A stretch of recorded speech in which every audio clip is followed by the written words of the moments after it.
ኦልሞስት ዛሬ 18ኛ ሳምንታችን ነው። በጣም ብዙ ጠቃሚ ነገሮች ተምረናል ጸሎትን በተመለከተ። ዛሬ ደግሞ እንደገና እግዚአብሔር ያስተምረናል። እንግዲህ ሁሌ እንደምናገረው እኛ እንደሚቀዳ ሰው መቅጃችንን ይዘን መገኘት ነው። መቅጃችንን ይዘን ከተገኘን እግዚአብሔር ደግሞ ምን ያደርግልናል? ይሞላልናል።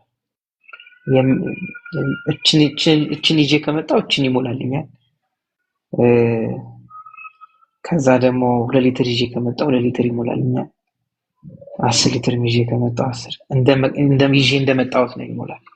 ምክንያቱም መጽሐፍ ቅዱስ ሲናገር የልብ ዝግጅት ከሰው ነው ይላል። ስለዚህ እንደ ዝግጅቴ ነው መልስ የሚመጣል። እስቲ እንደ ዝግጅቴ ነው የምቀበለው በሉ። እዚህ አንዳንድ ሰዎች ይላሉ ዛሬ እንዳለ መልእክቱ ለኔ ነው ይላል። ለምንድን ነው የሚሉት? የዛን ቀን ተዘጋጅተው የመጡት እነሱ በቃ ጌታ ሆይ አንድ ነገር ሳትለኝ ብለው ነው የመጡት። ስለዚህ ምን ብለው ይሄዳሉ? ለኔ ነው እንዳለ አንድ ቃል ሳይቀር ለኔ ነው ይላሉ። አንዳንድ ጊዜ ደግሞ በሌላ ሐሳብ ተይዘን ደግሞ ከመጣ ብዙ የሚጠቅመን ነገር እያለ ስላልያዝን ቀዳበትን ስላልያዝን ሳንቀበል እንሄዳለን። ስለዚህ ዛሬ የምንቀበልበት ቀን ነው። የምንቀበለው ደግሞ እንደ ዝግጅታችን ነው። እግዚአብሔር እንደተናገረን በዛች በተናገረን ደቂቃ መልሳችንን ይዘን እንሄዳለን።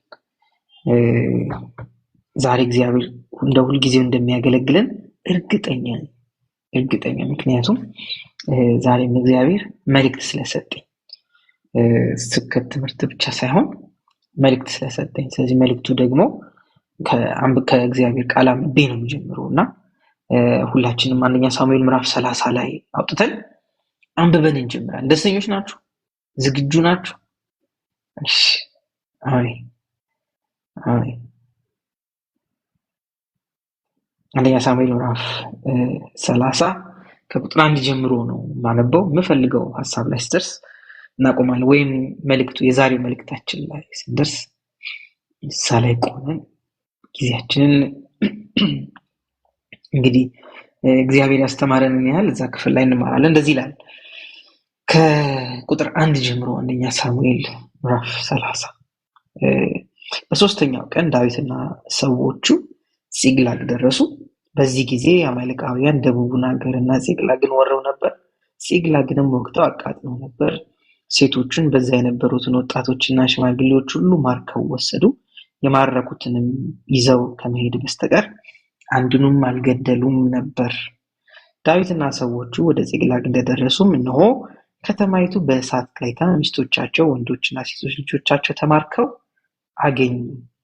በዚህ ጊዜ ዳዊትና ሰዎቹ ማልቀስ እስከሚያቅታቸው ድረስ ድምፃቸውን ከፍ አድርገው አለቀሱ። ሁለቱ የዳዊት ሚስቶች ማለትም ኢዝራኤላዊቷ አኪናሆም እና የቀርሜሎሳዊው የናባል ሚስት የነበረችው አቢግያም ተማርከው ነበር።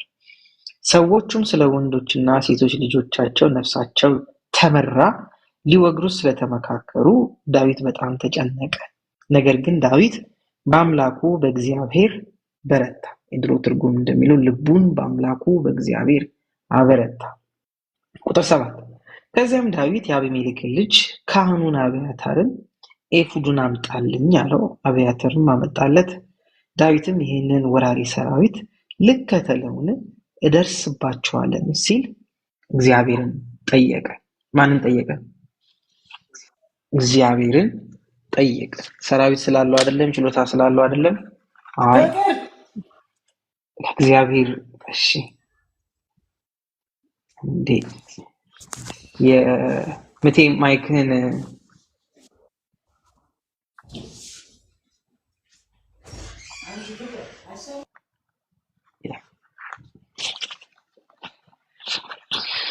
እግዚአብሔርን ጠየቀ። እግዚአብሔርን በእርግጥ ትደርስባቸዋለህ፣ ምርኮውንም ትመልሳለህ፣ ተከተል ሲል መለሰለት። ስለዚህ የዛሬው መልእክት የመጀመሪያው ቃል ይሄ ነው፣ ምርኮውን ትመልሳለህ የሚል ነው። ምርኮውን ትመልሻለሽ፣ ምርኮውን ትመልሳለህ የሚል ነው መልእክቱ። ግን ምን መሰላችሁ? መጀመሪያ ሰውየው ዳዊት እግዚአብሔርን ጠየቀ፣ ጸለየ ማለት ነው። ኤፉዱን አምጡልኝ አለ። ከዛ እግዚአብሔር ጋር መጣ። እግዚአብሔር ደግሞ ምን ሰጠው? መልስ ሰጠው። ምን ታደርጋለህ ብሎ፣ ምርኮውን ትመልሳለህ ብሎ፣ ሂድ ትደርስባቸዋለህ፣ ምርኮውን ትመልሳለህ ብሎ። ስለዚህ ልንገራችሁ፣ ጸሎት የመልስ ቦታ ነው። ጸሎት የድል ቦታ ነው። የምጸልየው መልሴን የምቀበልበት መንገድ ስለሆነ፣ መልሴን የማገኝበት ቦታ ስለሆነ የምጸልየው የጠፋ የወደቀ የቀረ ያጣሁት የማይመለስ የመሰለኝ ነገር የሚያስብል የሚያስለቅስ ነው። ቁጭ ብሎ አለቀሱ፣ አሉ። ከዛ ደግሞ ዳዊትን ሁሉ ሊያጠፉት ተነሱ። ነገር ግን መፍትሄው እግዚአብሔርን ምን ማድረግ ነበር? መጠየቅ ነበር። እሱም እግዚአብሔርን ጠየቀ። እግዚአብሔርም ሂድ ትመልሳለህ፣ ምርኮውን ትመልሳለህ አለው። ስለዚህ ዛሬ ጸሎት ለሙከራ ሳይሆን የምንጸልየው፣ ወደ ጸሎት ቦታችን ስንመጣ እንደው ለእግዚአብሔር እንዲሁ ልቅስ እንባችንን ፍስስ አድርገን የምንሄድበት ቦታ ሳይሆን እግዚአብሔር የመልሳችንን የሚጠቁመን ቦታ፣ መልሳችንን፣ ፈውሳችንን፣ ደስታችንን ያጣን የመሰለንን ነገር መልሰን የምናገኝበት ቦታ ነው። ሂድ አለ፣ ተከተል፣ ምርኮውን ትመልሳለህ። ተከተል ሲል እግዚአብሔር ምን አደረገለት? መለሰለት። እስቲ ስጸልይ በሉ እግዚአብሔር ይመልሳል። በቃ አለቀ። ዳዊት ይሄን ተስፋ አድርጎ ነው። ይኸውላችሁ ምንም አላደረገም። ተነሳና ካህኑ ምን አለው? ኤፉዱን አምጣልኝ አለው። ለምንድን ነው አምጣልኝ ያለው? ከእግዚአብሔር ጋር ግንኙነት የሚያደርጉበት፣ ጸሎት የሚያደርጉበት፣ እግዚአብሔርን ጠይቀው መልስ የሚቀበሉበት መንገድ ያ ነበር። ስለዚህ ቀጥታ አምጣልኝ አለና ማንን ጠየቀ? እግዚአብሔርን ጠየቀ። ስለዚህ ወደ ሌላ አማራጭ ዞር ዞር እንዳትሉ። እስቲ ለእንትና ደውል፣ እስቲ እንትና ጋር፣ እስቲ ፓስተር እንትና ጋር፣ እስቲ እከሌ እንትና ጋር አይደለም።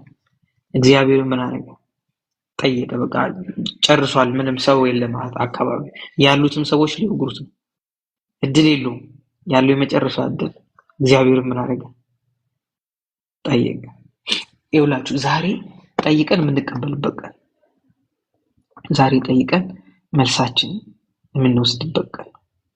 ዛሬ ዝም ብለን ይኸውላችሁ ሞክረን ይሄ ዞረን ተከትለን ወይ ደግሞ ሌላ አማራጭ አይተን እንደዚሁ ልናገኝ ስንታገል የቆየንባቸውን ነገሮች አቁመን ዛሬ እግዚአብሔርን ጠየቅ አይደል?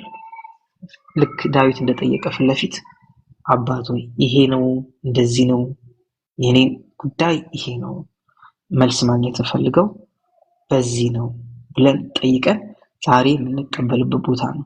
ልንገራችሁ፣ ለአንዳንዶቻችሁ በጣም ተስፋ ቆርጣችሁ የተዋቻቸው ነገሮች በጣም መልስ እንደሌላቸው ወይም ደግሞ ሊመለሱ እንደማይችሉ ነገሩ ከእናንተ እጅ እንደወጣ ሩቅ እንደሆነ አስባችሁ የተዋችሁ ሰዎች ቅድም ነግሬያቸዋለሁ። መልእክትን ያለኝ ብያቸዋለሁ። ስለዚህ ምናልባት ሌላ ጊዜ እንደምንማረው ረጅም ሰዓት ላልናገር ይችላል፣ ግን በደንብ ስሙ። ተስፋ ቆርጣችሁ የተዋቻቸው ነገሮች ከእናንተ እጅ እንደወጡ አስባችሁ በቃ ቻንስ የለውም ብላችሁ ዝም ብላችሁ ቁጭ ያላችሁ፣ አንዳንዶቻችሁ ደግሞ የምትቆዙሙት ደግሞ ለነገሩ መፍትሄ መስጠት ስለማትችሉ ከእጃችሁ ስለወጣ፣ ልክ ዳዊት ከእጁ እንደወጣ እየቆዘመ እያለቀሰ ባለበት ጊዜ ልቡን በእግዚአብሔር አበረታ። ምንድነው ልቡን በእግዚአብሔር አበረታ ማለት? ወደ እግዚአብሔር ዞር አለ፣ በእግዚአብሔር ተጽናና። እንዴት ነው በእግዚአብሔር ተጽናና? አይዞ በቃ በርታ፣ አይዞ ብሎ ነው እግዚአብሔር ያጽናናው አይደለም። ሂድ ምርኮውን ምን ታደርጋለህ? ትመልሳለህ። ያጣ የመሰለ ነገር ተመልሶ ያንተ ይሆናል። ከእጅ የወጣ የመሰለው ነገር መልሰህ ታገኘዋለህ። ስለዚህ መልሴን የምገናኝበት ቀን ከፈለጋችሁ ቀኑን ጻፉት። ዛሬ ቀኑን ጻፉት። የጸለይኩትን የጠየቅኩትን የምቀበልበት መልሴን የምገናኝበት ቀን ነው። ከእጅ የወጣ የመሰለኝን ነገር መልሼ የማገኝበት ቀን።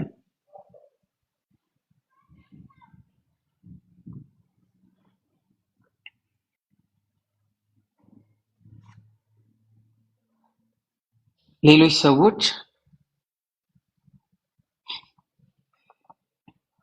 ያገኙት እኔ ግን ደግሞ ያጣሁት፣ ከዛ ደግሞ ለዛም ደግሞ አጠገቤም ያሉት ዙሪያዬም ያሉት ሰዎች ተጠያቂ ጥፋተኛ አድርገው ሊያዩኝ ወይም ሊያስቡኝ የሚችሉበት ኬዝ ሊኖር ይችላል። በአንተ ምክንያት ነው፣ በአንቺ ምክንያት ነው ይሄ ሁሉ የሆነው። ምክንያቱም ከዳዊት ጋር የነበሩ ሰዎች ተነሱበት በሱ ላይ። ለምን ይህ ሁሉ የደረሰብን? በማን ምክንያት?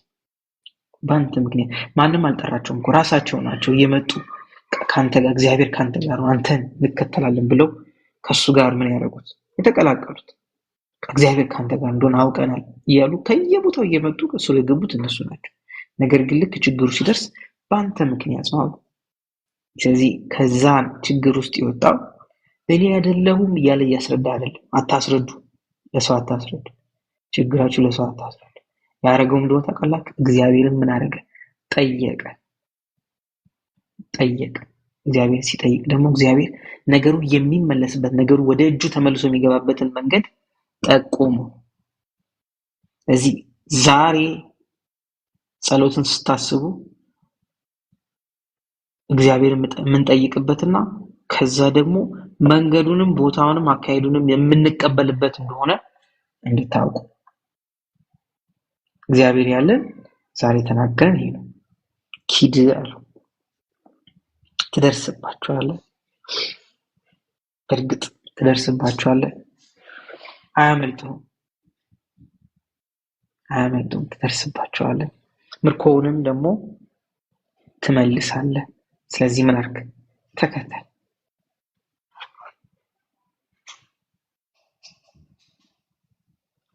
ስለዚህ እግዚአብሔር በትክክል የት ቦታ መጠየቅ፣ የት ቦታ መሄድ፣ የት ቦታ መውጣት፣ የት ቦታ መግባት እንዳለብን ይጠቁመናል። ይውላችሁ ጉዳተኛ ሰው ሰውን ከመክሰስ፣ ሰውን ከመጠየቅ፣ ሰውን ተጠያቂ ከማድረግ፣ ሰውን ለመውገር፣ ለመግደል አይታችኋል። በሰው ለመፍረድ ከመቸኮል ሌላ ምንም የለውም። ልክ የተነሱት ጉዳትን ሲያስቡ ማልቀስ ሲጀምሩ መልሰው ለመውገር የተነሱት ዳዊትን። ጉዳትን የምታስቡ ሰዎች ከጉዳታችሁ ነፃ እንድትወጡ እግዚአብሔርን ጠይቁ። ያጣችሁ የመሰላችኋቸውን ነገሮች፣ ያመለጣችሁ የተጎዳው የምትሏቸውን ነገሮች ሰው ልክ ተጎድቻለሁ ብሎ ማሰብ ሲጀምር መጀመሪያ አጠገቡ ያለውን ሰው ነው የሚወግረው። መጀመሪያ ጉዳት የሚያስብ ሰው ከባድ ነው። ጉዳተኛ ሰው ከባድ ነው፣ በጣም ከባድ ነው። ጉዳታችሁን አታስቡ። ይልቁን ጉዳታችሁን ተዉትና እግዚአብሔር እናንተን የሚያገለግልበትን መንገድ ለመጠየቅ ተነሱ። ጌታ ሆይ የቱ ጋር ነው ሄጄ መልሴን ማገኝ? ወዴት ልሂድ? ምን ላድርግ? ቤት በኩል ልውጣ? ቤት በኩል ልግባ? ተከተል፣ ትደርስባቸዋል። ምርኮ ምን ታደርጋለህ? ታስመልሳለህ። ያጣ የመሰለም እየየ ያልክበትን፣ እሪ ያልክበትን፣ ውኡ ያልክበትን፣ የጮክበትን፣ ያለቀስክበትን ያንን ነገር ምን ታደርጋለህ? ታስመልሳለህ። ስለዚህ ይኸውላችሁ አንድ ነገር አስቡ። ያመለጣችሁ የመሰላችሁ አሁን በእጃችሁ ስለሌለ ግን እግዚአብሔርን ብትጠይቁት ነገሩ የቱ ጋር እንዳለ እንዴት እንደምታገኙት ይጠቁማችኋል። የምንጸልየው ነገሩ ከኛ ቁጥጥር ውጪ ቢሆንም ከእግዚአብሔር ቁጥጥር ግን ውጪ አለ። ስለዚህ እግዚአብሔር በትክክለኛ ቦታ ነገሩን ትክክል የሆነውን ነገር እንዲጠቁመን እንዲያሳየን በዛ ቦታ ለመገኘት እንድንችል ነው የምንጸልየው። ጸሎት የሚያስፈልገው ለዚህ፣ ሌላ ምንም መንገድ የለው፣ ሌላ ምንም ሚስጥር የለው፣ ምንም ሚስጥር የለው። ሲጸልይ ሂድ አለ።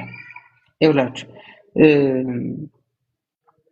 ጴጥሮስ አንድ ቀን ለጸሎት ተቀምጦ ምግብ እየተሰራ እስከዛ ብሎ እረፍ ሲል ሸለብ ነገር አድርገው፣ ግን ምን ነበር የሚያው? ራእይ ነበር የሚያው። ራእይ ደግሞ ሲያይ እግዚአብሔር ወደሱ ስለሚመጡት ሰዎችና ስለሚያገኙት ሰዎች ምን ያደርገው ነበር? ያሳየው ነበር። ከዚህ ጴጥሮስ አይቷቸው ሰምቷቸው ማያውቁ ሰዎች ናቸው መጥተው በር አንኳኩተው ጴጥሮስ የሚባል እዚህ ያለ የሆነ ሰው ምን ያደርጋል? እዛ ይጸልያል። ቆርኔሌዎስ የሚባል ሰው ምን ያደርጋል? ይጸልያል፣ መስዋዕት ያቀርባል። ምን ያደርጋል? እግዚአብሔር ይጠይቃል። ለምን? የመዳን መንገድ አላወቀም። እዚህ የእሱ ጸሎት ጴጥሮስን ካለበት ጎትቶ አመጣው። ሀገር አቋርጦ ሰዎች ተልከው ሄደው አመጡት ካለበት። ለምን? የሆነ ሰው አለ መዳን የሚፈልግ ሰው። ስለዚህ እግዚአብሔር ጴጥሮስን አንቀሳቀሰ። ሄደ መዳን ልትነግረው የሚገባ ሰው አለ። ስለዚህ አሕዛብ እኮ ነው እንደዚህ ነው፣ ምን አገባ? ሂድና ምን ታደርጓል? በቃ የሆነ የሚጸልይ ሰው ጎትቶ ያመጣል መልሱ ካለበት። ያለበትንም ቦታ ምንም የት ነው ያለው ብለን ማወቅ ራሱ ላይ ያስፈልጋል። እግዚአብሔር ያውቃል የት እንዳለ። ስለዚህ ምን አደረገ? ጎትቶ አመጣው። ጴጥሮስን ሄደው ከቤቱ ድረስ ና ብለው ይዘውት መጡ። ከዛ ምን አደረገ? ጸለየለት፣ የመዳንን መንገድ አስተማረው፣ ነገረው፣ ጌታን አስቀበለው፣ አስተማረው። አለቀ። ይሄ ሁሉ ያደረገው ምንድን ነው? የሆነ ሰው ቁጭ ብሎ ምን ያደርግ ነበር? ይጸልይ ነበር። ይጸልይ ነበር። ልንገራችሁ፣ የምትፈልጉትን ነገር ጠይቁ። ስትጠይቁ ግን እግዚአብሔር እንደሚያመጣው እርግጠኛ፣ ወደ እናንተ እንደሚመጣ እርግጠኛ።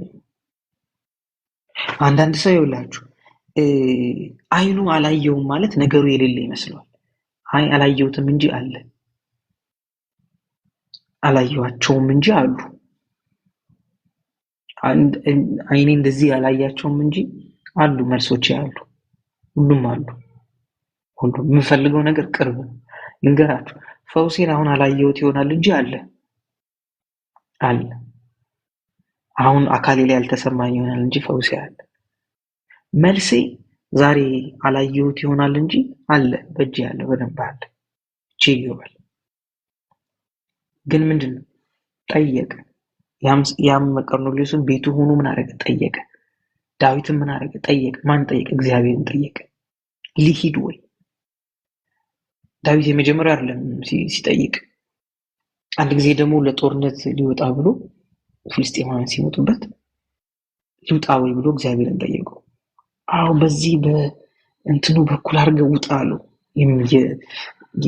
እንትኑ ሲንሸዋሸው ሰምተ ውጣና አታካርጋቸዋለሁ። ወጣና ድል አደረገ። ከዛ ተመለሰ ዳዊት። ሁለተኛም መጡ። እዛ ሁለተኛም ሲመጡ ልውጣ ወይ አለው። ቅድም በወጣበት ይዝና ውጣ ነው፣ ታሸንፋቸዋለህ። አሸነፈ። ከዛ ሶስተኛ እንደገና ጠየቀ። አሁን በዛ አትሄዳል። አሁን ደግሞ ቤት ሂድ። በእሺ ምን ስላደረገ? ስለጠየቀ። ድሉ ያለው ምኑ ጋር ነው? ጸሎት ቦታ ጋር። ጸሎት ቦታ ጋር ድሉ ያለው። እናንተ መልስ ያለው ከእግዚአብሔር ጋር ህብረት የምታደርጉበት ያቺ ቦታ። እዚህ ከእጃችሁ አልወጣም፣ አልራቀም፣ አላመለጣችሁም፣ ሌላ ሰው እጅ አልገባም፣ ሌሎች ሰዎችም አልቀደማችሁም። ምንም መንገዳችን የተለያየ ነው። ማንም አይቀድም። ማንም አይቀድም። የኔ መንገድ የኔ መንገድ፣ በኔ መንገድ ማንንም አልቀድም፣ ማንንም አይቀድመኝ። የሚሄድበት መንገድ እግዚአብሔር የጠቆመኝ ያሳየኝ ብቻ ነው። መልሳችሁን ማግኘት የምትፈልጉ ከሆነ ስለ ሁሉ ነገር እግዚአብሔርን ጠይቁ። ጸሎት ማለት ጠይቀን የምንቀበልበት ቦታ። እዚህ ነው ራሱ ኢየሱስ ሲያስተምረን እንደዚህ አለ፣ ጠይቁ ታገኛላችሁ አለ፣ አንኳኩ ይከፈትላችሁ አይደል? ፈልጉ ታገኛላችሁ፣ ጠይቁ ይሰጣችኋል። ስለዚህ ስጠይቅ ነው ምንም ያደርገኝ የሚሰጠኝ። ስለዚህ ዳዊት ምን አደረገ? ጠየቀ። ከዛ ምን አደረገ? ተሰጠው። ትመልሳለህ ተባለ። እሺ በደምብ ስሙ። ይኸውላችሁ ስለ ችግራችሁ የምታለቅሱ ሰዎች አለቀሳችሁ እንጂ አልጠየቃችሁ።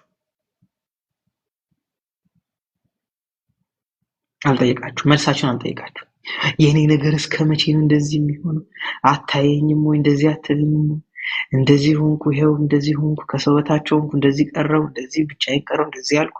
አልጠየቃችሁም እስካሁን። አማረራችሁ፣ አለቀሳችሁ እንጂ አልጠየቃችሁ። ምንድን ነው ፈልጉት? የሚጠይቅ ሰው ነው የሚቀበል። የሚጠይቅ ጸሎት መጠየቅ ስለሆነ ጠይቁ ስለሆነ በጸሎት የምትጠይቁት ማንኛውም ነገር እያለ ኢየሱስ አስተማረ። በጸሎት ምን የምትሉት የምትጠይቁት ስንት ነገር፣ ማንኛውም ነገር። እስቲ በጸሎት የምጠይቀው ማንኛውም ነገር በሉ፣ ይመለሳል። በቃ የዛሬው መልእክት ባጭሩ ይሄ ነው። በጸሎት የምጠይቀው ማንኛውም ነገር ይመለሳል። ስንት ነገር ነው ያልኩት? ማንኛውም ነገር ውስጥ የማይገባ ነገር አለ? የለም። የማይገባ ምንም ነገር የለም። ምንም ማንኛውም ነገር ይውላችሁ። ችግር እያበላለጥን የምንደረድረው እኛ ነን። ሰምታችሁኝ? እያበላለጥን እየደረደርን ቁመት እንትን ምንድነው ሳይዝ ምናምን እየሰጠን እናስቀምጠው እኛ። እግዚአብሔር ሁሉን ችግር መልሷል። መልስ የሌለው ምንም ችግር የለም። መልስ ያልሰጠው እግዚአብሔር መልስ ያላስቀመጠለት ምንም ከባድ የሚባል ችግር የለም። ለምን? ችግርን እንደሆነ እኛ ጋር የሚቆየው ስለማንጠይቅ ነው። ችግሩን ስለምናወራ ነው። እየየ የምንለው ችግር ይዘን ነው። ዛሬ አይኖቻችን ለመልስ ይከፈታሉ። አንደበቶቻችንም ለችግሮቻችን ሳይሆን አንደበቶቻችን መልሶቻችንን ለመጠየቅ ይከፈታሉ። እኔ መልሴን ከእግዚአብሔር እንደማገኝ አውቃለሁ። እግዚአብሔር መልስ እንደሚነግረኝ አውቃለሁ። የእግዚአብሔር መልስ፣ የእግዚአብሔር ቃል ሲመጣ መልሴ እንደሚመጣ አውቃለሁ። ልንገራችሁ፣ ዛሬ ራሱ ብዙዎቻችን መልሳችንን እያገኘን ነው። ይኸውላችሁ፣ ሰዎች ከመቀበላቸው በፊት የሚፈልጉትን ነገር ከመቀበላቸው በፊት ምን እንደሆነ ታውቃላችሁ? ቃል ነው የሚቀበሉት። ቃል ሳይቀበል መልሱን የተቀበለ ሰው መጀመሪያ የሚመጣው ምንድነው? ቃል ነው። ለዚህ ነው በመጀመሪያ ቃል ነበር።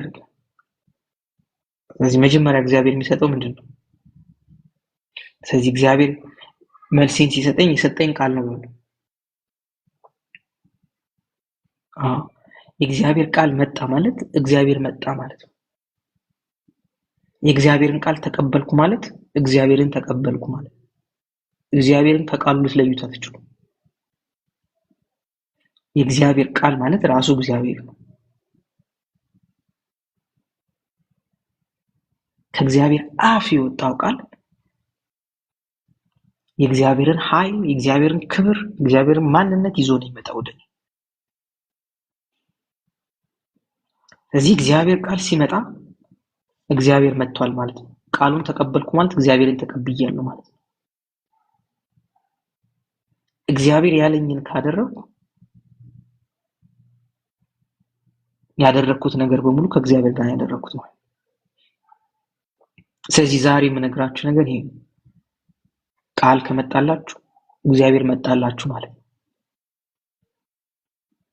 የእግዚአብሔርን ቃል ካገኛችሁ መልሳችሁ መጣ ማለት ነው። ሌላ ምንም ውስብስብ ነገር የለም። ምንም ውስብስብ እግዚአብሔር ለሰው ልጆች መጀመሪያ የሚሰጠው ነገር ቃል ነው። ሰው የሚኖረው በቃል ነው። ያውም ደግሞ ከእግዚአብሔር አፍ በሚወጣው በእያንዳንዱ ቃል እንጂ በእንጀራ ብቻ ምን አያደርግም አይኖርም። ከእግዚአብሔር አፍ በሚወጣው በስንቱ በእያንዳንዱ ቃል። ስለዚህ እያንዳንዱ ቃል ማለት ለእያንዳንዱ ነገር አንዳንድ ቃል ያስፈልገዋል ማለት ነው። ስለዚህ ለፈውሳችሁ ጠይቃችሁ ቃል መቀበል አለባችሁ። የሆነ ለገጠማችሁ ችግር ቃል መቀበል አለባችሁ። ለምትፈልጉት ነገር ለምን እያንዳንዱ ቃል በእያንዳንዱ ቃል። ስለዚህ መኖር ከፈለጋችሁ የምትኖሩት በእንጀራ ብቻ። ሰው ከሆነ እንጀራ ብቻ አያኖረውም። ስለዚህ እንጀራ ብቻ የሚበላ ሰው ከሰውነት ዝቅ ብሏል። ሰው ከእግዚአብሔር አፍ በሚወጣ በእያንዳንዱ ቃል እንጂ በእንጀራ ብቻ አይሆንም። ስለዚህ ሰው ቃልና እንጀራ መብላት አለበት። ሁለቱን ነው የሚበላው። እንጀራ ብቻ ከበላ ሰው ከመሆኑ ይሆናል። ስለዚህ ምን መሆን አለበት? ሰው መሆን አለበት። ሰው የሚሆነው ምን መብላት ሲጀምር ነው? ቃል መብላት ሲጀምር ነው። ስለዚህ ቃል የሚያኖር ነው። እግዚአብሔር ቃል መጣ ማለት መልሳችን መጣ ማለት። የእግዚአብሔር ቃል ተሰብኮልን አይደል ህይወት ያገኘ ነው። ታዲያ ያለ እግዚአብሔር ቃል እንዴት ህይወትን መኖር እንዴት እንችላለን? አንችልም። ስለዚህ እግዚአብሔር መጀመሪያ የሚልክልን ቃሉን ነው። እስቲ ዛሬ ቃሉ መጥቶልኛል በሉ። ለምን? ለምትፈልጉት ነገር ምን ብሎ መሰላችሁ? እግዚአብሔር ቃሉን ይላል ይመለሳሉ። ሂደት ታገኘዋለህ። ይመለስ። ምርኮውን ምን ታደርጋለህ? ታስመልሳለህ።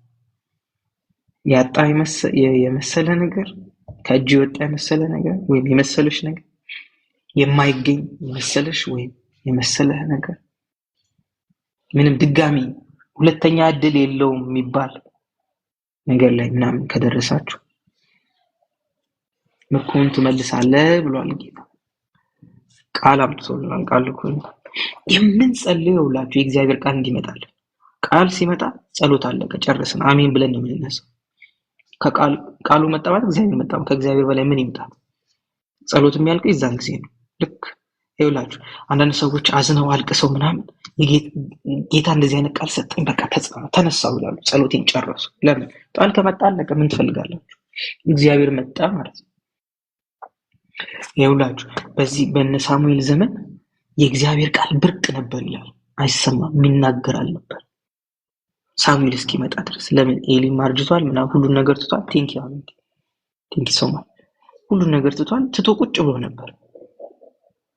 ሁሉም ህዝቡም ማንም አይሰማም፣ ብርቅ ነበር የእግዚአብሔር ቃል። ሳሙኤል ሲመጣ ነው የእግዚአብሔር ቃል መዝነብ የጀመረው። ልጅቷል ለምን? እሱ ራሱ የመጣው በቃል ነበር። ካስታውሳችሁ እናቱ በቃል ነው ጎትታ ያመጣችው።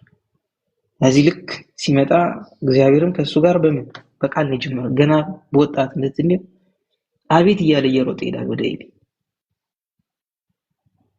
አቤት እያለ ብር እያለ ይሄዳል። ልክ ሳሙኤል በኩል ቃል መምጣት ሲጀምር ይኸውላችሁ እስራኤል እየገነነች መጣች ተመልሳ። ይኸውላችሁ ታቦት ተማርኳል፣ ካህን የለም፣ ስርዓት የለውም። እስራኤል የምትኖረው ኑሮ በጣም የሚያስጠላ ሆኖ ነበር። በጣም ቅርጽ የሌለው መልክ የሌለው ምን አይነት ህዝብ እንደሆነ ራሱ አይታወቅም። የሊቀ ካህኑ ልጆች በቤተ መቅደስ ውስጥ የሚያሳፍር ነገር ነበር። የሚያሳፍር ህይወት ነበር የሚኖሩት። ለምን? ቃል የለም፣ ብርቅ ነበር። ቃል ሲመጣስ ሁሉ ነገር ኦርደር ያዘ፣ ተመለሰ። የእስራኤል ክብር ተመለሰ። ከዛ እያለ ዳዊት መጣ። ዳዊት ሲመጣ ታቦቱ ራሱ ተመለሰ፣ ተማርኩ ሄደ። ሁሉ ክብር ተመለሰ የእስራኤል። እግዚአብሔር ቃሉን የሚቀበሉ ቃሉን የሚሰሙ ቃሉን የሚያከብሩ ሰዎች አገኘ። ሳውል ለምንድን አውቀው ታውቃላችሁ? ቃሌን ንቀሃልና። ቃሉን አቅማል፣ እግዚአብሔርን አቅማል፣ ሌላ ነገር አለ። ስለዚህ ዛሬ እዚህ ቁጭ ብለን ሃይማኖት የምናወራ መሰላችሁ? አይደለም። እግዚአብሔር የሰዎችን ህይወት የሚነካበት እጅ፣ እግዚአብሔር ወደ ሰዎች ህይወት የሚገባበት እጅ ቃል ይባላል። ቃሉን ሲልክ ለዚህ ነው ቃሉን ላከ፣ ፈወሳቸው። ከዛስ ከመከራ ሁሉ ምን አደረጋቸው? አዳነ። ቃል መጣ ማለት ፈውስ መጣ ማለት። እስቲ ፈውሴ መጥቷል በሉ። የእግዚአብሔር ቃል መጣ፣ መልሴ መጥቷል በሉ። ኢሳያስ 55 ላይ እንደሚናገር እንደዚህ ይላል፣ ዝናብ ከሰማይ ወርዶ ምድርን እንድታረሰርስና መልሳ ምን ቡቃያ ፍሬም እንድትሰጥ እንደሚያደርጋት ቃሌም እንደዚሁ የመጣበትን ዓላማ ሳይፈጽም ምን ያደርግ? አይመለስም። ስለዚህ እግዚአብሔር ቃል መጣ ማለት የመጣበትን ዓላማ ምን ያደርጋል? ይፈጽማል። የእግዚአብሔር ቃል እስቲ የመጣልኝ ቃል በሉ የመጣበትን ዓላማ በህይወት ይፈጽማል።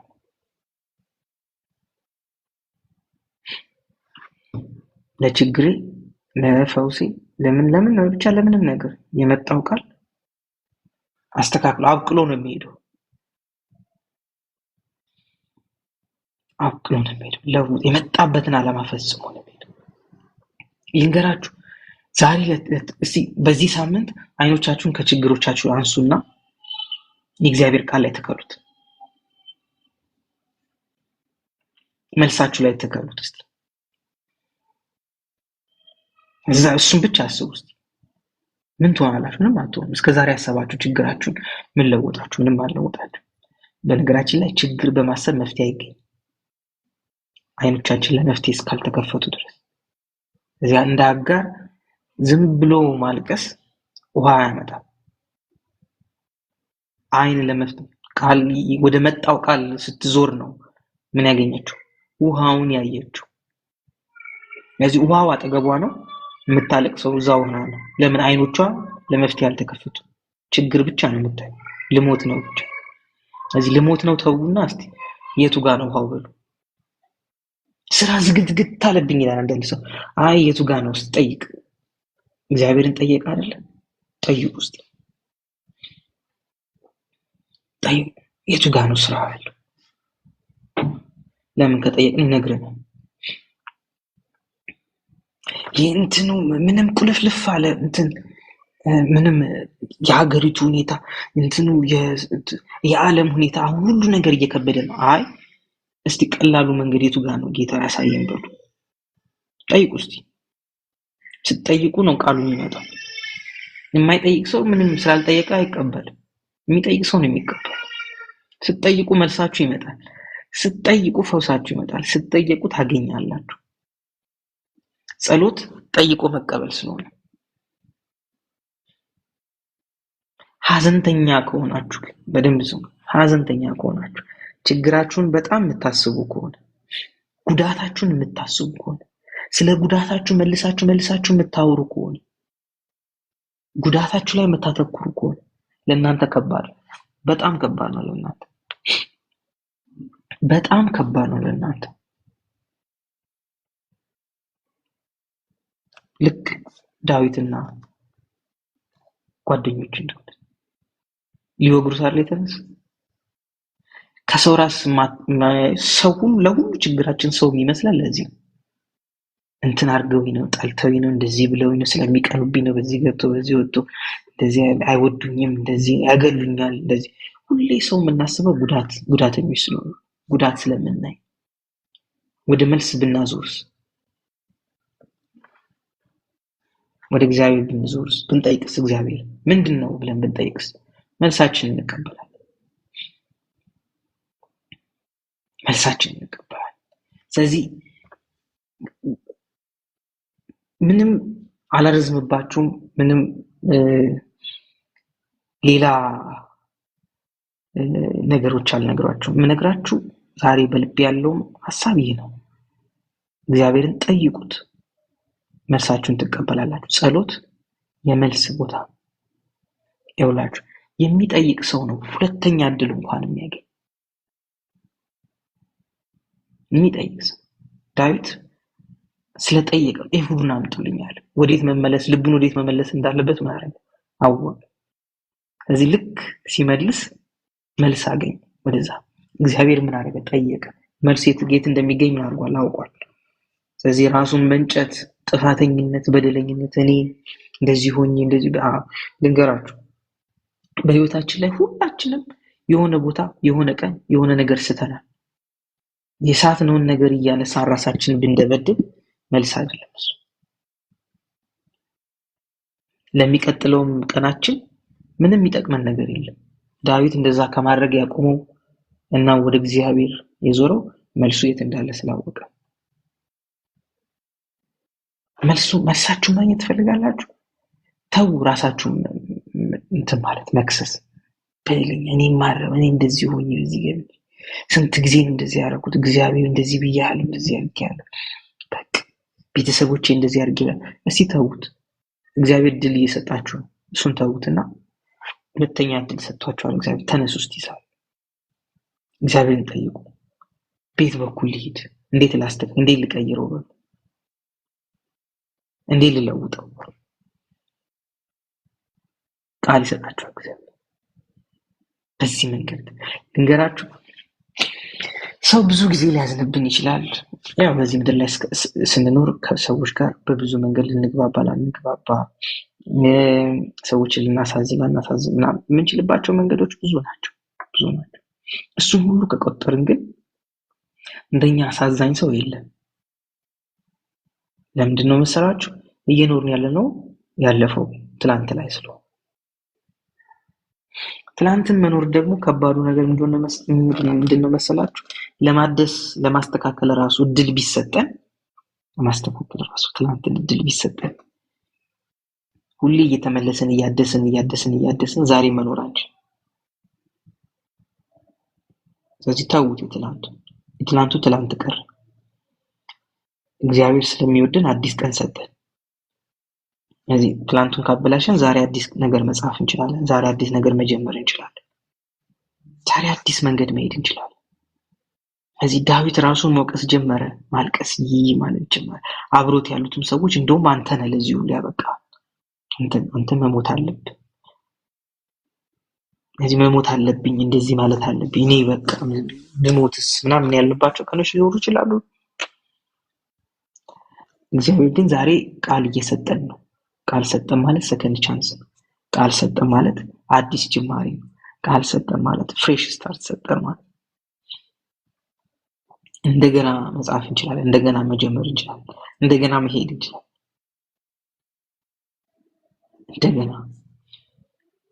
እንደገና እስቲ እንደገና በሉ።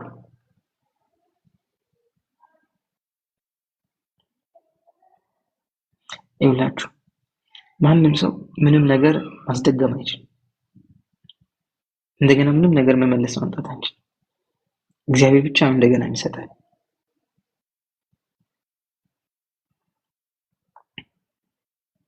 ስለዚህ እንደገና ዛሬ ተሰጥቷል። እንደገና ማለት እንደ ጀማሪ ማለት ነው፣ እንደ አዲስ ማለት ነው። እስቲ እንደ አዲስ በሉ፣ እንደ አዲስ እጀምራለሁ በሉ። ይኸውላችሁ በልቤ እንደተሰማኝ ነው የማወራችሁ። እሺ የሸመደድኩትን ነገር አይደለም። እንደ አዲስ እንደገና እግዚአብሔር ምን ጀምርበትን ይኸውላችሁ። ይሄ ማለት የእግዚአብሔርን ፍቅር ነው የሚያሳየን። እሺ እግዚአብሔር በእኛ እንደማይፈርድ ነው፣ በእኛ በፍጹም እንደማይናደድ እንደማይበሳጭ፣ በቃሽ በቃ ምናምን እንደማይል፣ ወይ አንቺ ነገር አይልም፣ ወይ አንተ ነገር በዛ ስንት ጊዜ አይልም። እንደገና እንደ አዲስ እንደገና አዲስ ምንም ይሁን እግዚአብሔር ስለሚወደን እዚህ ነው በቃ ይሄው ለዳዊት ተናገረው፣ ቃሉን ሰጠው። ከዛ እንደ አዲስ ጀመረ። ሄዱ፣ ተነሳ። ተዋጊዎቹን ወታደሮቹን ራሱ አበረታተው ሊወግሩት የነበሩት ሰዎች ሄዶ ተጉዘው ደርሰውባቸው አንድ ሰው ሳይሞት አንድ ሳይጎድል ይዘው መጡ። ስለዚህ እግዚአብሔር ዛሬ እያለን ያለው እንደ አዲስ እንደገና መልሳችሁን የምትፈልጉትን ነገር መጀመር የምትችሉበት እስቲ እግዚአብሔር አዲስ ጅማሬ ይሰጠኛል።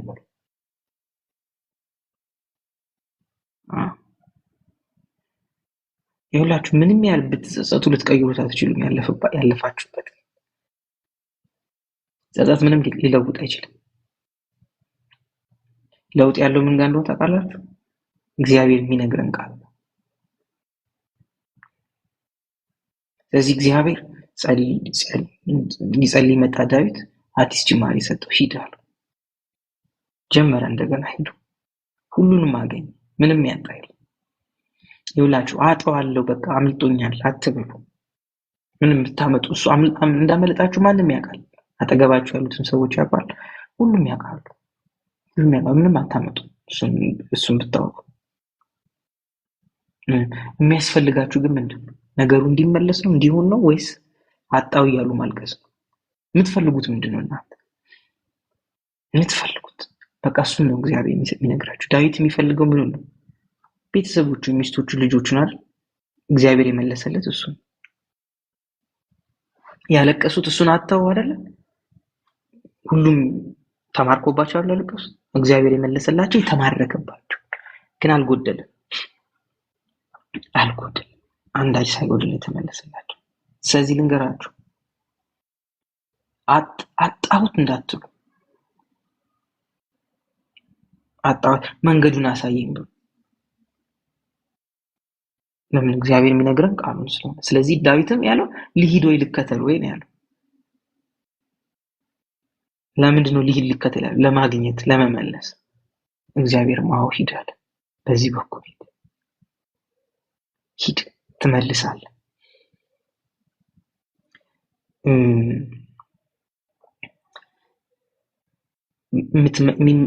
ሄዳችሁ የምትመልሱ ሰዎች አላችሁ። ከዛ ደግሞ እንደ ጴጥሮስ ደግሞ ቤት ድረስ አንኳኩቶ ይመጣላችሁ ሰዎች ደግሞ አላችሁ። አንኳኩቶ እዚህ ነው ያለው፣ እዚህ ነው ያለችው። መልስ ስለሆነ ማለት መልስ ስለሆነ አንዳንዱ መልስ ሄደን ነው የምናመጣው፣ አንዳንዱ መልስ ቤት ድረስ ነው የሚመጣው።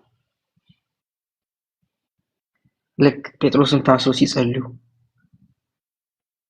መጣና አንኳኳ። ከዛ መልአኩ መስሏቸው ደነገጡ። የጴጥሮስ መልአክ መስሏቸው፣ ብዙ መልአክ ያዩ ስለነበር ነው የዛን ጊዜ። መልአኩ መስላቸው ምን አደረጉ? ደነገጡ። ግን ማን መጥቶ ነበር? ራሱ ጴጥሮስ። የጸለዩት በብርቱ ይጸልዩ ነበር። ያዕቆብ ሲገደል ስላልጸለዩ አመለጣቸው ማለት ነው። ጴጥሮስ ግን ሲያዝ በብርቱ መጸለይ ጀመሩ። በብርቱ መጸለይ ሲጀምሩ መልሳቸው የት መጣ? እቤት ድረስ እያንኳኩ። ኧረ ክፈቱ እነሱ ተደናግጠው ሲረባበሹ መልአኩን ምናምን ሲሉ እኔ ነኝ ጴጥሮስ ሲጠይቁ ነው ማን የተመለሰላቸው? ጴጥሮስ። ያዕቆብን ዝም ብለው ተበሉ ማለት ነው። ስለዚህ አሁን ጠይቁ። እግዚአብሔር ምን አደረገ? ጠየቀ። ሲጠይቅ መልሱ ምን አደረገ? አገኘ። እስቲ ጠይቄ መልሴን እቀበላለሁ፣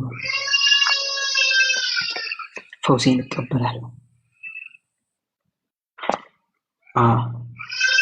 ልንገራችሁ፣ ፈውስ የሚባለው ነገር እጅ ተጭኖ ዘይት ፈሶ ምናምን ይጸልያል። ልክ ነው፣ እንደዛ ነው። እሱ ብቻ ግን አይደለም። ቃል የሚባል አለ። ሁሉን ያዘና ቃል መጣ ማለት ፈውሱ መጣ ማለት ነው። ሳቁ መጣ፣ መጽናናት መጣ ማለት። ስለዚህ የእግዚአብሔር ቃል ሲመጣ እጅ መጫኑ ዘይቱም ሁሉም እንደመጣው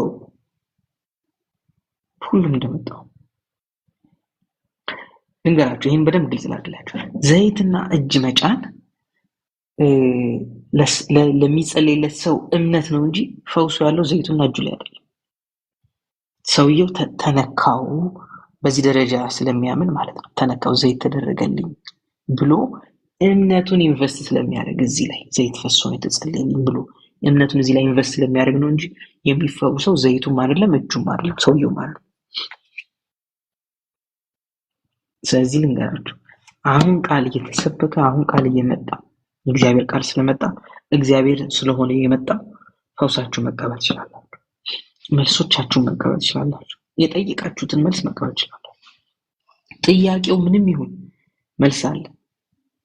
መልሱ የእግዚአብሔር ቃል። እግዚአብሔር ቃሉ ላከልን ማለት መልሱ መጥቶ ነው። እስቲ መልስ መጥቷል ብሎ አንኳኩቶ መጥቷል። ይህንን እንገራችሁ እናንተን አሜን ለማስባል ስሜታችሁን ለመኮርኮር ቢሆን ኖሮ በጣም ብዙ ጥቅስ ምናምን ጠቅስ ነበር። የኔ መንፈስ ግን ያለው እዚህ ጋር ነው። እዚህኛው አንደኛ ሳሙኤል 30 ላይ ጠየቀ፣ ከዛ ሂድ አለው። ምን ታደርጋለህ? ምርኮን ትመልሳለህ። እዚህ ሄደ ያላችሁት ነገር በሙሉ ይመጣል፣ ይመለሳል። ከእናንተ እይታ ውጪ ነው እንጂ ሆኖ አልሄድም አለ። እናንተ አላያችሁትም። ስለዚህ የምትጠይቁት ለማየት ነው፣ አይኖቻችሁ እንዲበሩ ነገሩ መልሶ በእጃችሁ እንደሚገባ እርግጠኛ ሁኑ። እርግጠኛ እግዚአብሔር የሚሰጠን ሁሉ ጊዜ ይሄንን በቃ ያዙ። እግዚአብሔር የሚሰጠን የመጨረሻ ይላችሁ የእግዚአብሔር እርዳታ ማለት ቃሉ ነው። ቃሉ ሲመጣልን እግዚአብሔር ረዳን ማለት ነው።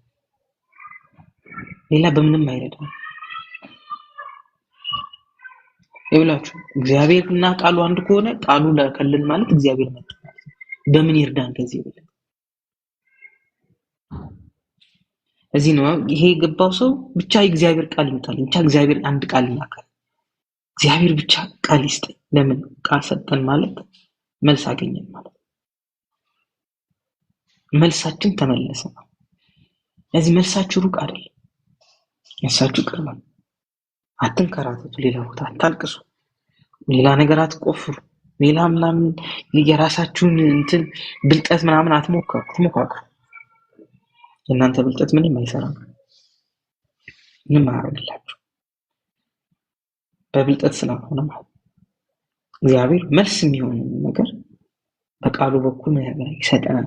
በቃ እግዚአብሔር ቃሉን ሰጠን ማለት መልሳችንን ተቀበልን ማለት። እዚህ እጆቻችንን ዘርግተን ቃልን ስለላክልኝ አመሰግናለሁ ስንል እዛ ቃል ውስጥ ሁሉን ነገር ተቀበልን። ልንገራችሁ ይውላችሁ እነ ሳሙኤል ወደ ሰው ቤት ሲመጡ የእግዚአብሔር ቃል እነሱ ጋር ስላለ ሲቀበሏቸው የተንቀጥቅጠው ነው የሚቀበሉት። ተንቀጥቅጠው ለምን ይዘው የሚመጡት ምንድነው? ቃል ነው።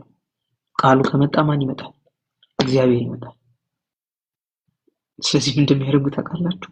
ሰውየው መጣ፣ ሳሙኤል መጣ ከተባለ ይንቀጠቀጣል። ይዞ የሚመጣው ምንድነው? የእግዚአብሔር ቃል። ስለዚህ እሰይ ቤት ሲመጣ ተደበላለን። ለምን ዝም ብሎ አይመጣም? ዝም ብሎ አይመጣም። ይዞ የሚመጣው ምንድነው? ቃል ይዞ የሚመጣው። ይኸውላችሁ እግዚአብሔር ቃል ተሰበከልን ማለት እግዚአብሔር አወራን ማለት ነው፣ አናገረን ማለት ነው። በብሉይ ኪዳን አምልኮ ማለት ታውቃላችሁ፣ በብሉይ ኪዳን አምልኮ ማለት ቆሞ የእግዚአብሔር ቃል ሲነበብ ቀኑን ሙሉ ይሰማሉ። 6 ሰዓት ያህል ቆሞ ይሰማሉ ሲነበብ እና አሜን ብሎ አልቅሰው ጮሁ ነው የሚሄዱት። ተነቡ። ለምን? እግዚአብሔር ተናገረ ነው የሚሉት። ቃሉ ተነበበ አይደለም። አረ እግዚአብሔር ነው ያወራው። እግዚአብሔር እንዲህ ብሏል፣ ያህዌ እንደዚህ ብሏል። ለዚህ ነው እዝራ ቤተ መቅደሱን ካደሱ በኋላ ከጨረሱ በኋላ ህዝቡ ቆሞ ከጠዋት ጀምሮ ቃሉን አነበበላቸው። ሲነበብ እየየ ብሎ ጮሁ፣ አለቀሱ። ለምን? ቃሉ ዝም ብሎ አይደለም፣ እግዚአብሔር እንዳወራቸው። ስለዚህ ሲጮሁና ሲያለቅሱ የምን ድምጽ ነው ተባለ? ሌላ ቦታ ያሉ ሰዎች ከምንድን ነው? የለቅሶ ነው? የእልልታ ነው? የዋይታ ምንድን ነው? እነሱ ቃል ተነቦላቸው ነው ምን የሚያልኩት? እየየ ብሎ የሚያለቅሱት የሚጮሁት። ለምን? ያን ሁሉ ዘመን እግዚአብሔር እንዴት እንዳደሰላቸው እንደመለሰላቸው ተመልሰው ወደ ምድራቸው ቤተ መቅደሱ ታድሶ ከዛ ቆሞ የህጉ ቃል ሲነበብላቸው እየየ ያሉ ጮሁ፣ አለቀሱ። ይሄ ነበር አምልኳቸው። እዚህ ነው እዝራ ሲጽፍ መዝሙር 119 ሄዳችሁ ብታነቡት ህግ ቃል ህግ ቃል ህግ ቃል ህግ ቃል ነው የሚለው። ደስታ ሆነ ምስክርነት ደስታዬ ባይሆን ኖሮ ቃል እንደዚህ ባይሆን ኖሮ ለእግሬ መብራት ነው፣ ቃልን በልቤ ጠበቅኩ። እንደዚህ ነው ለእግሬ መብራት ለመንገዴ ብርሃን ነው፣ በቃል ደስ አለኝ ሐሴት አደረኩኝ፣ ቃልን በላሁት። ዝም ብሎ ስለ ቃል ነው የሚያወራው። ከማሩ ላይ ወለላ ይልቅ ጣፈጠኝ። ቃል ቃል ቃል ቃል ነው። እንዴት በቃሉ እንዴት ሪስቶር እንዳደረጉት ያውቃል። ለምን ታውቃላችሁ? ምርኮ ሄደው ሲያነቡ ከቃል ውስጥ እግዚአብሔር እመልሳችኋለሁ ወደ ምድራቸው ያለውን ቃል ያገኛሉ። ስለዚህ ያን ቃል ይዙና ይነሳሉ። ለምን? 70 ዓመት ሲፈጸም እግዚአብሔር እመልሳችኋለሁ ወዴት? ወደ ምድራቸው። ስለዚህ ንጉሱን ሄደው ይጠይቃሉ። ሂዱ ብሎ ንጉሱ ደብዳቤ ይጽፍላቸዋል። ለምን? ቃል መጥቷል። ገና ከ100 ዓመት በፊት ከ200 ዓመት በፊት እግዚአብሔር ቃል ልኳል። ምን? እመልሳችኋለሁ ወደ ምድራቸው። ቃል መጣ ማለት አለቀ፣ ተሰርቶ አለቀ ማለት ነው። እዚህ ተሰርቶ አልቋል በሉ። ለምን? የእግዚአብሔር ቃል መጥቷል። እግዚአብሔር ቃል ከመጣ እኛ ነገር ያለቀ ነው።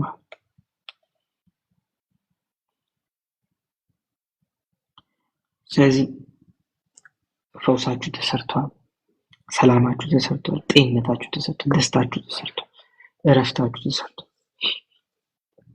ለምን? የእግዚአብሔር ቃል ውስጥ እግዚአብሔር ቃል የማይነካው ምንም ነገር የለም። ምንም፣ ሁሉም ነገር ነው የሚነካው። የተሰወረ የሚባል ነገር የለም። ለዚህ ነው ዕብራውያን ምዕራፍ 4 ቁጥር 12 ላይ ምን እንደሚታወቃላችሁ እግዚአብሔር ቃል ሕያው እንደሚሰራ በሁለት በኩል ስለታም ከሆነ ሰይፍ ይልቅ የሚያደርግ የተሳለ ነው ይልና ጅማትና አጥንትን ነፍስና መንፈስን አጥንትን ምናምን የልብን ሐሳብና ምኞት ይልና ከዛ ከፊቱ የተሰወረ አንዳች ነገር የለም። ቃል ከመጣ አሳ ነባሪ ውስጥ ብትሆን ያገኛል። የትም ብትሆን የተሰወረ ነገር የለም። አሳ ነባሪ ምናምን ይባላል ጥልቅ የሚባል የእግዚአብሔር ቃል መጣ ማለት ያለበት ሁኔታ ውስጥ እስር ቤትም ብትሆን ቀስቅሶ ያስወጣል። የትም ብንሆን የሆንበት ቦታ ለምን? ከፊቱ የተሰወረ አንዳች ነገር የለም። ከማን? ከእግዚአብሔር ቃል። ከእግዚአብሔር ቃል ፊት የተሰወረ ምንም ቢሆን እዚህ የተሰወረ በሽታ የለም፣ ያገኘዋል። አጥንት ላይ ይሁን ጅማት ላይ ይሁን ያገኘዋል። የተሰወረ የሚባል የለም። ከዛ በልብ የተያዘ ሐሳብ ይሁን ያገኘዋል፣ ሊሰወር አይችልም። ምኞት ይሁን ያገኘዋል፣ ሊሰወር አይችልም። ቃል ከመጣ ከሱ ፊት የሚሰወር ምንም ነገር የለም። ስለዚህ ዛሬ እግዚአብሔር ቃል መጥቶልናል። የመጣልን ለመልሳችን፣ የመጣልን ለመፍትያችን፣ የመጣልን ለፈውሳችን፣ ለደስታችን፣ ለረፍታችን የመጣልን። ዛሬ እግዚአብሔር የነገረኝ ስትጸልዩ የምትጸልዩት ነገር እንደሚመልስ መልሳችሁን እንደምትቀበሉ አጣን ምናምን ሳይሆን ኖ ድላችሁን መልሳችሁን የምትቀበሉበት እንደሆነ እወቁ። ይሄን ብቻ ነው በቃ አለ።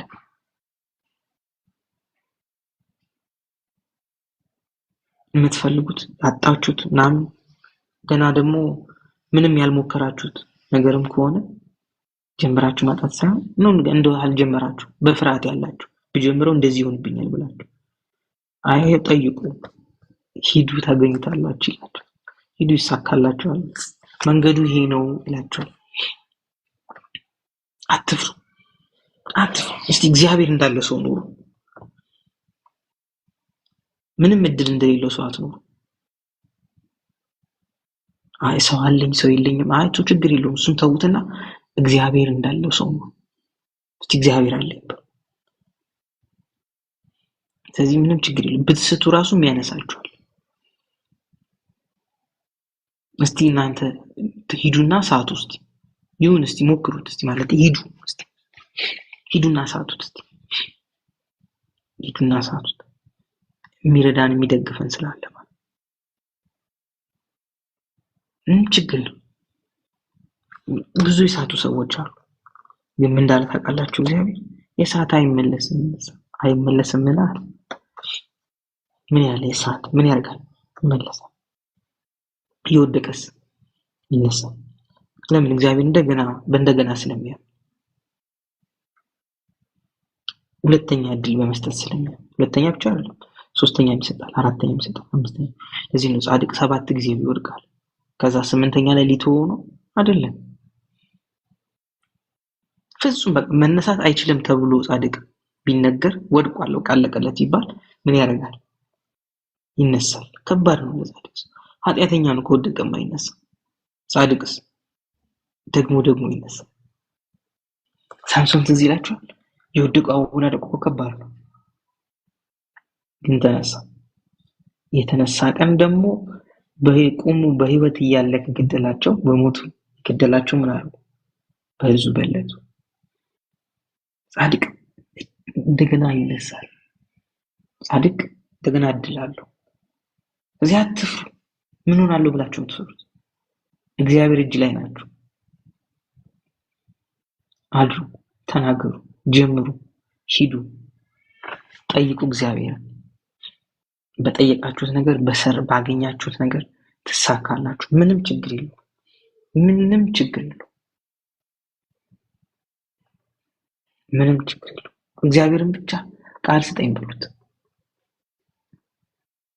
እግዚአብሔር ቃል ይሰጣችኋል። በቃ አለቀ። እግዚአብሔር ቃል መጣ ማለት ራሱ እግዚአብሔር መጣ ማለት። ስለዚህ ሁላችሁ እግዚአብሔር ቃል ከሰጣችሁ እግዚአብሔር መጣልኝ በሉ። እግዚአብሔር መጣል። እግዚአብሔር ቃል ከሰጥ ቃል ይዛችሁ ቆጣችሁ እግዚአብሔር ከኔ ጋር ነው። ለምን በቃ አለቀ። ይኸውላችሁ እነሱ እስራኤላውያን እግዚአብሔር ቃል ይናገር የለ በቃ እግዚአብሔር ከኛ ጋር ነው ይወጣሉ። የእግዚአብሔር ቃል መጥቶልናል ይላሉ። ምን ሰምተው? እግዚአብሔርን ቃል ሰምተው። ሌላ ምንም የሰሙት ነገር የለም። ምንም የተለወጠ ነገር የለም ለነሱ። ምንም የተለወጠ እስቲ ዛሬ ቃል መጥቶልኛል በሉ። አዎ የእግዚአብሔር ቃል እያገለገለኝ ነው በሉ። የእግዚአብሔር ቃል በሉ አጥንት፣ ጅማት፣ ነፍስ፣ መንፈሴ እያገለገለኝ ነው በሉ። ሁለንተናችን የሚያገለግል የቀረ ነገር የለም። አጥንት፣ ጅማታችንን፣ መንፈስ፣ ነፍስ ሁሉ ነገራችንን ያገለግላል።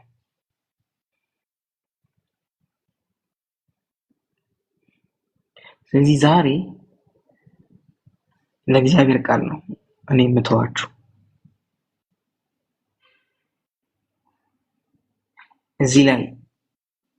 እዚሁ ሐሳብ ላይ እንድትቆዩ ነው ፈልገው። ግን አንድ ነገር እንደዚህ ካልን እንደዚህ እግዚአብሔር እንደዚህ ካገለገለን አንድ ጸሎት እንድንጸልይ እንፈልጋለን። ለምን? ስለ ጸሎት ስለሆነ የምንማረው። ከጸሎት ከተማርን በኋላ እንደዚህ አይነት ቃል ከመጣልን በኋላ መጸለይ አለብን። ስለዚህ የምጸልየው አንደኛ ያመለጣችሁ ለሚመስላችሁ ሰዎች እናንተ አመለጠኝ ከእጄ ወጣ ነው ለምትሉ ሰዎች እናንተ ሰዎች እግዚአብሔር ሌላ እድል እንዳለ አይኖቻችሁ ተከፍቶ እንድታዩ እንደሰጣችሁ ተከፍቶ እንድታዩ ከዛ ደግሞ ከናንተ ቁጥጥር ከናንተ አቅም በላይ እናንተ በመለስ መቀየር ከምትችሉት ነገር በላይ እንደሆነ የምታስቡ ሰዎች እንደዛ የምታስቡ ሰዎች እናንተ እግዚአብሔር ከናንተ ቁጥጥር ውጪ ቢሆንም ከእግዚአብሔር ቁጥጥር ውጪ ስላልሆነ ለእናንተም እግዚአብሔር ቃል እንደሚሰጣችሁ እርግጠኛ ነኝ። ከዛ ደግሞ ፈውስ ሩቅ የመሰላችሁ የሆነ ደስ የሚል ቀን ነፃነት እረፍት ያለበት ቀን ሩቅ የመሰላችሁ ሰዎች ይሄን ውክብ ያለ ነገር ውስጥ ያላችሁ ሰዎች እናንተም እግዚአብሔር የሚሰጣችሁ ቃል ነው። ስለዚህ የምንጸልየው ለእናንተ ለነዚህ በእንደዚህ ሶስት ሀሳብ ውስጥ ላላችሁ ሰዎች እንጸልይ። እግዚአብሔር አባቶ በዚህ ሰዓት በጌታ በኢየሱስ ስም ጸልያለሁ። በዚህ ያሉ ሁላቸውን አሁን ይህንን ትምህርት በሚሰሙ ሰዎች ሁሉ ዩቲዩብ ላይ ለሚሰሙ ሰዎች ሁሉ ጸልያለሁ። በሚሰሙበት ሰዓት ይህንን መንፈስ እንዲካፈሉ በጌታ በኢየሱስ ስም ጸልያለሁ። አዲስ እድል አዲስ ቀን እንዲጀምሩ አንተ የሰጣቸውን አንተ ያበራላቸው መንገድ ማየት እንዲችሉ በከፈትክላቸው አዲስና ሕያው መንገድ እንዲሄዱ አይኖቻቸው እንዲከፈቱ በጌታ በኢየሱስ ስም ጸልይ። ተስፋ እንዲይዙ በኢየሱስ ስም ጸልይ። ከቃል እረፍትን እንዲቀበሉ በጌታ በኢየሱስ ስም ጸልይ። ከቃል ሕይወትን እንዲቀበሉ በጌታ በኢየሱስ ስም ጸልይ። ከቃል ፈውሳቸውን እንዲቀበሉ በጌታ በኢየሱስ ስም ጸልይ።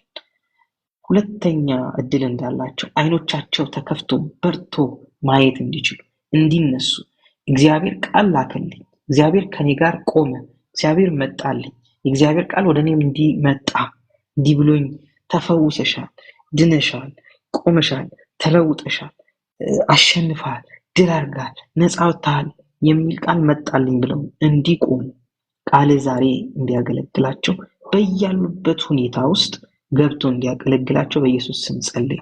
በሁለት በኩል የተሳለው ሰይፍ ያ ስለታም ሰይፍ የሆነው ቃል ገብቶ ችግራቸውን እንዲነቅል መፍትሄም እንዲሰጣቸው ሁለቱንም እንዲያገለግላቸው በኢየሱስ ስም ጸልይ።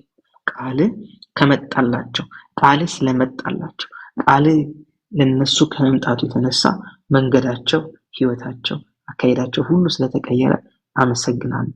ደስተኞች ሰዎች ስላረካቸው፣ የተስፋ ሰው ስላረካቸው፣ ብርቱዎች ስላረካቸው፣ የለውጥ ሰው ስላረካቸው፣ የፍቅር ሰው ስላረካቸው፣ ለሰው የሚቆሙ የሚረዱ ሰዎች ስላረካቸው፣ እንደ ቃል ተስፋን ይዘው አድራጊዎች ስላረካቸው አመሰግናለሁ።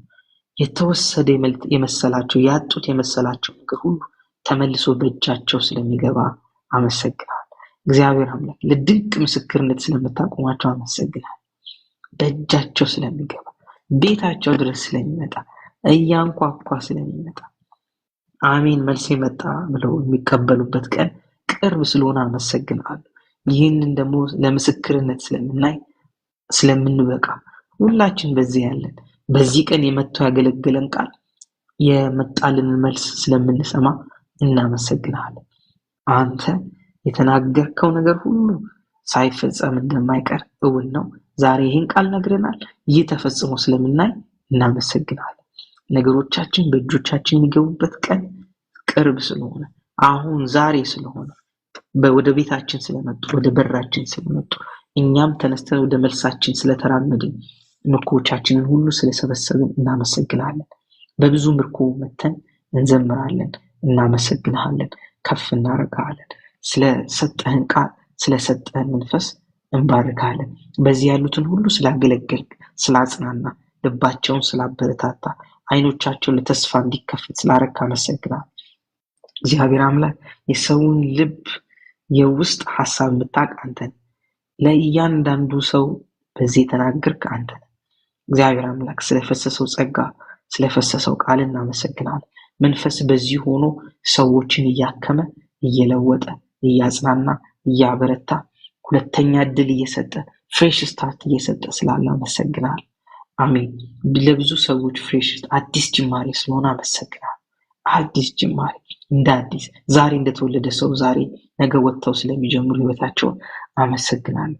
ደስ ብሏቸው ስለሚያድሩ ስለሚተኙ ጠዋት ሲነሱ በአንተ ደስታ የሚሄዱበትን ነገር ሁሉ ሄደው ስለሚፈጽሙ አመሰግናለሁ። ስለ ሁሉ ባርካለሁ። ስለ ቃል አመሰግናለሁ። ስለመጣው መንፈስ አመሰግናለሁ። በዚህ ስላሉ ሰዎች ሁሉ ባርካለሁ።